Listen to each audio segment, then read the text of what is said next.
To activate balance on Vinted, start by typing vintage into the search bar in Air browser.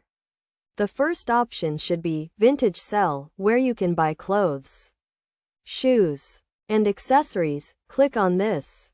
You will then see a page with various options, including a search bar, inbox, vacations, favorites, and profile. If you're not already logged in, you'll need to sign in with your email and password. Once logged in, you'll gain access to your account and can proceed.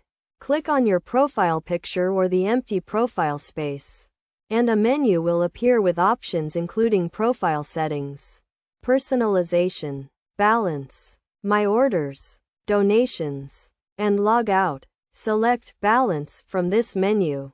On the Balance page, you'll see your pending balance, as well as options to earn more and view listed items. To activate your balance, click on the Activate Balance option. This will direct you to other parts of the page. And that's the basic process.